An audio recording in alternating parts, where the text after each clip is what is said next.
જિલ્લાની માંગને લઈને સતત છઠ્ઠા દિવસે ધરણા પ્રદર્શન। દિયોદરના આરામગૃહ આગળ સ્થાનિકોના ધરણા। સૂચિત ઓગળ જિલ્લા સંકલન સમિતિના લોકો ધરણા પર બેઠા। સ્વતંત્ર ઓગળ જિલ્લાની માંગ સાથે પ્રદર્શનકારીઓની નારેબાજી પણ જોવા મળી રહી છે। સંવાદદાતા કિશોર જોડાઈ ગયા છે વધુ જાણકારી સાથે।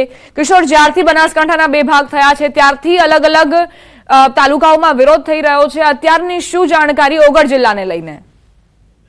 જે બનાસકાંઠાના બે ભાગ કરવામાં આવ્યા હતા તેને લઈને ધાનેરા, કાંકરેજ અને દિયોદરના લોકો છે તે વિરોધ નોંધાવી રહ્યા છે।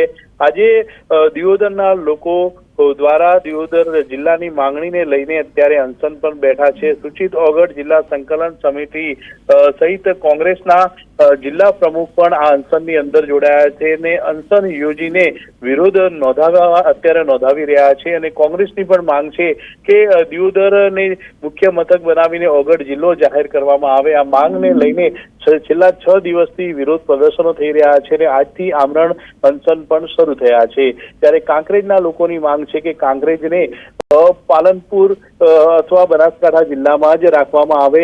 ત્યારે થરાદને જિલ્લો મળતા થરાદના લોકોમાં અત્યારે ખુશીનો માહોલ છે।